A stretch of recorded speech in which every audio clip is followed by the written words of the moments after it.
So, in closing, we need to talk a little bit about um, mm, bit of Sweden's welfare state. When we talk about welfare state and welfare state that are very generous and spend a lot of money, Sweden welfare state and those of Nordic states like Norway, Sweden, Denmark, and Finland are usually examples of those which are extremely generous, offering a lot of different kinds of benefits and benefits at a very high level for extended period like maternity leaves and things like that. Now, they have already gave benefits back in the 1930s, but it was much more means tested at that time, which is like we have benefits in the US or the way the UK was. The poor only got benefits and the rich didn't. Since that time, we have seen, especially World War II, that we would call a universal welfare system where there are benefits that go to everybody, regardless of whether you are rich or poor or not. Everybody gets healthcare, insurance. Um, there are supplementary pensions when you retire. Anyone can access maternity care.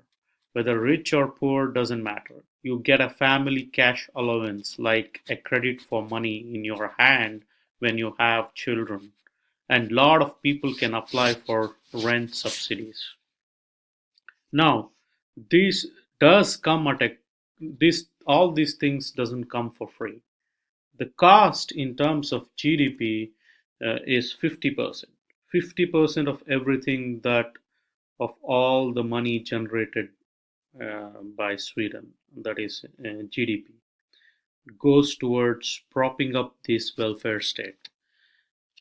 That is twice as much as we see here in US or UK. That's why they have a very high taxes. But then again, what do you need money for? Uh, do you need money for food? In Sweden, you have much more price control. They insert themselves there. So food is little bit cheaper. Your education is free. That's why you are saving money as well. In Sweden, college is free. You can't take money out and put and my pocket. I need. You can't take money out of my pocket because I need insurance. In Sweden, that is free. So you get lot less money to take home. I need two car as well.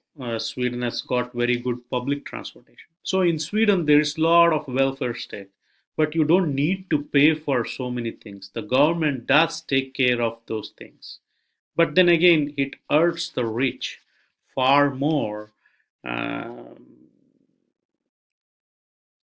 than it hurts the poor, because the rich would still say, listen, it's taking far greater chunk of money of my pocket. I'm paying more to the system than everybody else, and I need to have a private options, and I don't like to go to the public clinic. In closing, they say that while only 2% of EU workers take more than a week of sick leave, in Sweden where it's so generous, it's around 10%. And that might make us ask this question of the impact of the welfare state. Um, does it make or create more lazy population? Thanks to these generous benefits.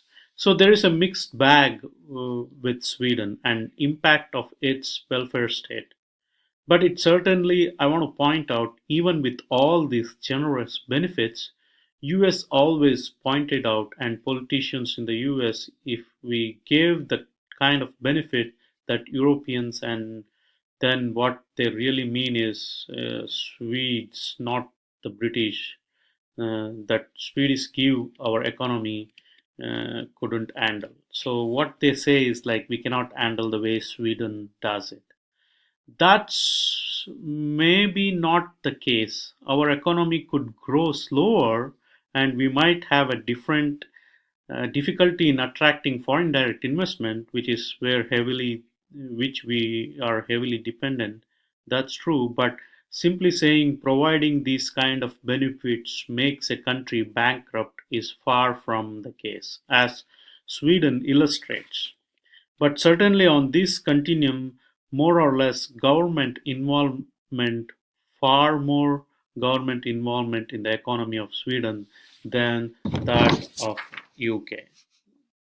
So that's the reading for this week about the state and the economy.